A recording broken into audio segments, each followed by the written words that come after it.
अरे उठो दलितों कहाँ सो गए, जंग छिड़ गई सम्मान की, वो खत्म न होगा कलम जो लिख गई महारे भीम मान की। अरे उठो दलित। राजस्थान की घटना, इंद्र कुमार मेघवाल। मेरे साथियों, 21वीं सदी चल रही है और आज भी इस युग में कि वो टाइम है कि हमारी हालत आज भी ऐसी है कि हमें पानी पीने के लिए हमारे बच्चों को जान से मार दिया जाता है। जी, यही स्थिति है, यही स्थिति है। वोट देने के लिए हम हिंदू हैं और उसके बाद में हम जातिवादी हैं।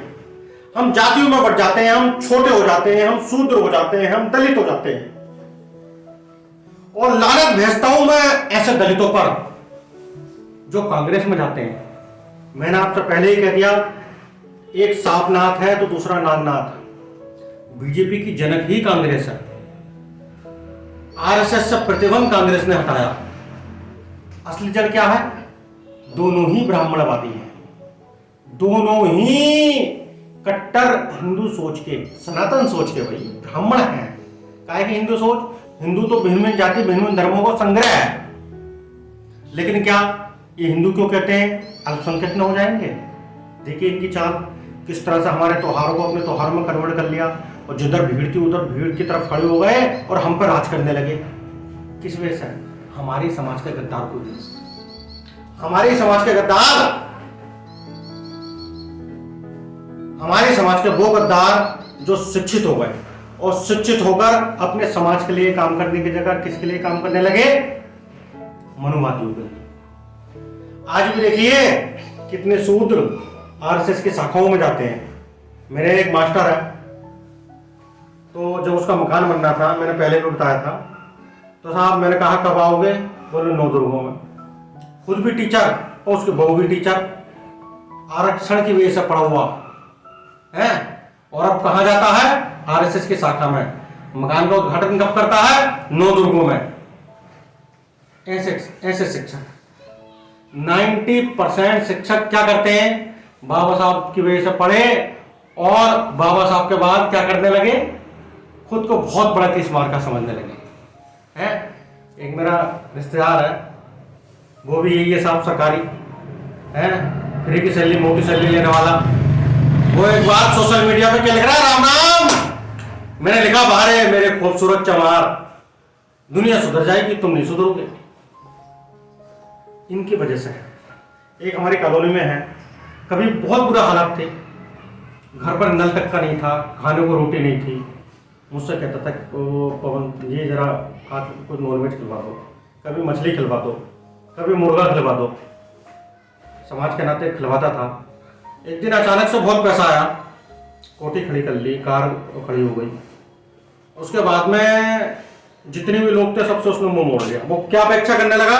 बोले सब उसे उल्टा सलाम करते हुए हमें बोले गौतम जी, बोले साहब ठीक हो? ये है इनकी हकीकत। सबसे पहले अपनों को छुपाना और मनुवादियों के आगे क्या करेंगे? ये चौधरी साहब राम राम, बोला लाला राम राम।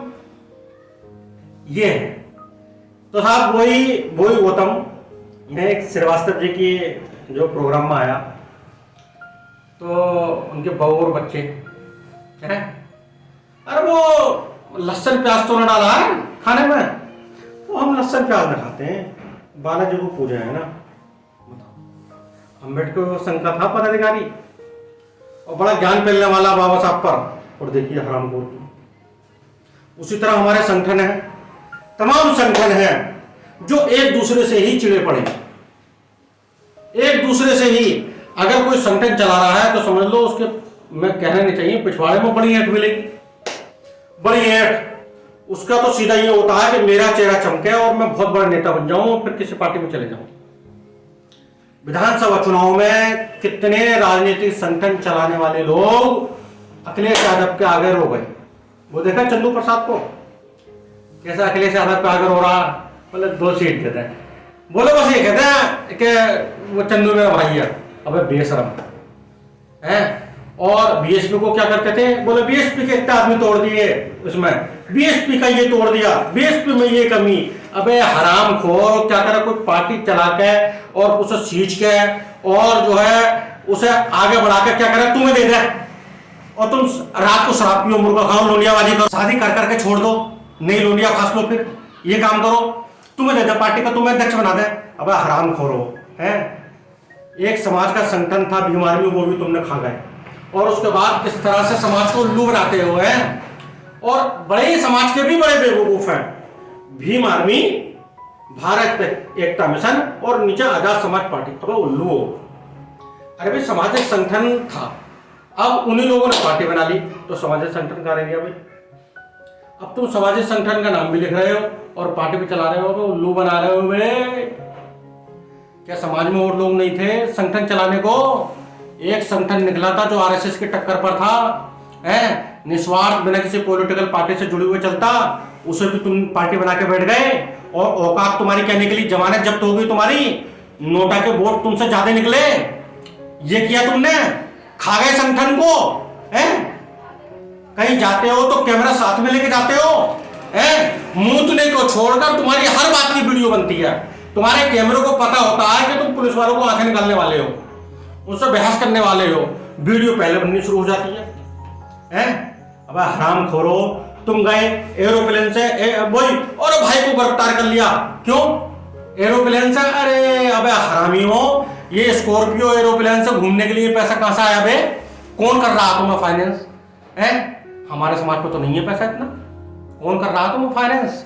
सबको बताओ, मनोवादी कर रहे हैं। हमारे समाज पर नहीं है इतना पैसा जो तुम्हें फॉर्च्यूनरों में घुमाए, जो तुम्हें एरोप्लेन में घुमाए, हैं। और उसके बाद में एयरपोर्ट पर देखो कैसे कर रहे हैं पत्रकार, सब नोटंकी है। बोले क्या वो गिरफ्तार कर लिया और नोटंकी करी और भाग गए।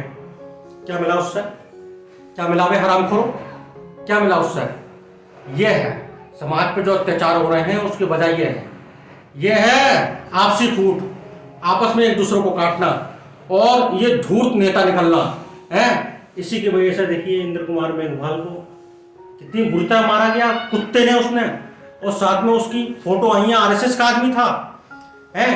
उसके बाद में देखो एक टीचर ने मुंह में डंडा कर दिया, उसकी न्यूज आ रही है। एक हमारे न्यूज आ रही है, पवन पासवान को देखो कितना मारा, मरने वाला। बिहार के छपरा की घटना, जहां पर पवन पासवान नाम के एक दलित लड़के को सरवणों ने बुरी तरह से पीट कर मार डाला। पहले तो आप ये वीडियो देखिए, आप सभी साथी देखें।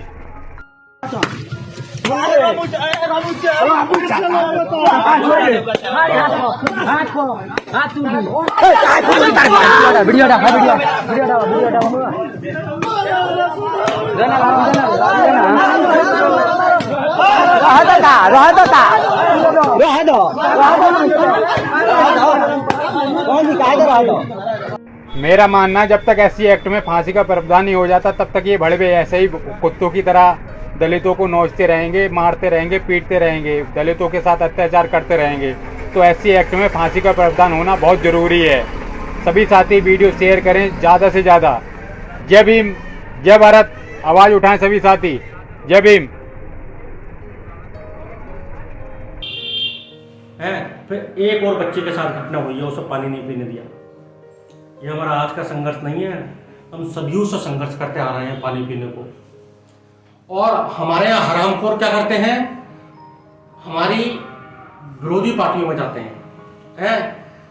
कितनी बीजेपी आ रही है बताओ, कितने हिंदू संगठन आ रहे हैं, तुम्हारे भाई को मार दिया गया, बताओ कितने आ रहे हैं। करणी सेना का बयान जरूर आ रहा है, देखो वो कह रहा है कि जो SC ST एक्ट लगा है उसके पैर काट दो। मेरे साथियों, पैर जरूर कटने चाहिए, लेकिन उसके जो SC ST का अपराध करे फांसी की सजा होनी चाहिए, और साथ में उसे भी फांसी होनी चाहिए जो SC ST की रिपोर्ट लिखवा के फैसला कर ले, उसे भी फांसी होनी चाहिए। और रही आरक्षण की बात, रही रिजर्वेशन की बात, तो उसके लिए तुम सारे सरकारी डिपार्टमेंट भेजने की जरूरत नहीं है। हम खड़े हैं विरोध में, हम खड़े हैं क्योंकि हमें पता है कि लालची समाज, हमारा लालची समाज, जिस दिन इसे आरक्षण मिलना बंद हो गया, जिस दिन इसे सारी सुविधाएं मिलनी बंद हो गई, कर दो बंद, उस दिन ये टिकेगा नहीं। उस दिन दोबारा बौद्ध धर्म का उदय होगा, लेकिन तब होगा जब इसके सारे लालच मर जाएंगे, सारी उम्मीदें कट जाएंगी, जब इसे दिख जाएगा कि हाँ अब फ्री का कुछ नहीं मिलने वाला, तब होगा। कर दो बंद, कर दो, हम साथ देंगे, हम साथ देंगे, करो बंद, और फिर तुम्हें बताएंगे कि तुम अल्पसंख्यक हो या बहुसंख्यक, तब तुम्हें पता चलेगा। साथ में मेरे साथियों, ये धूर्त पढ़े लिखे या तो सुधर जाए या फिर इनका जूता मारकर समझाओ, इन्हें जूता मारकर सुधारो कि बाबा साहब के आरक्षण पर दी हुई नौकरी, बाबा साहब के आरक्षण से दी हुई पढ़ाई और मनुवादियों की सेवा ये नहीं चलेगी।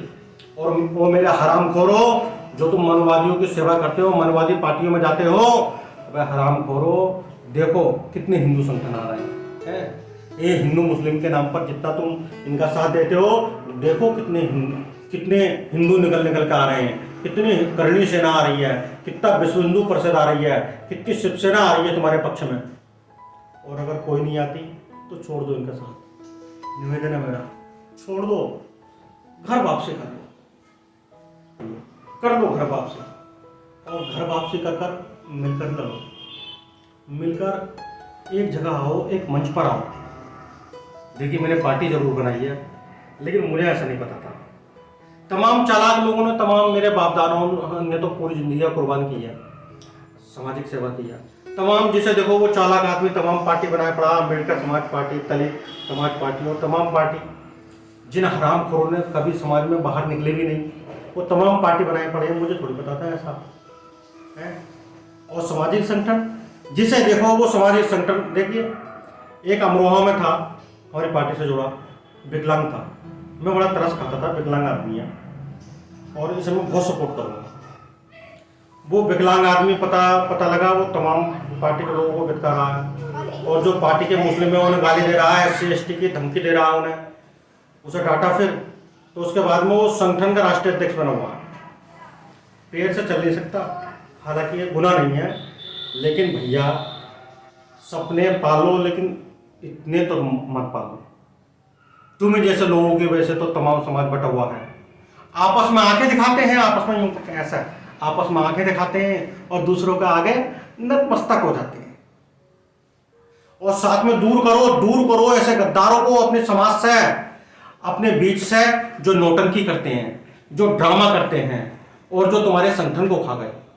एक संगठन का राजनीतिकरण कर दिया और उस पर भी जमानत जब्त करा के जानवर की तरह वापस आ गए। और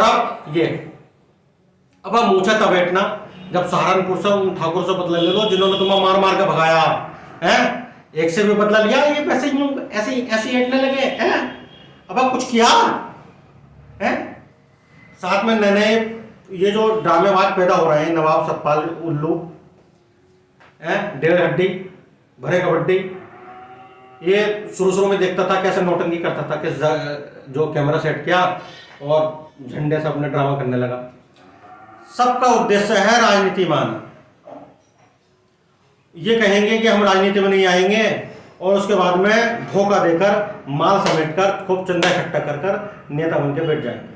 नेता भी वो जो अपनों को ही काटने वाले और खुद की जमानत जब्त करवाने वाले।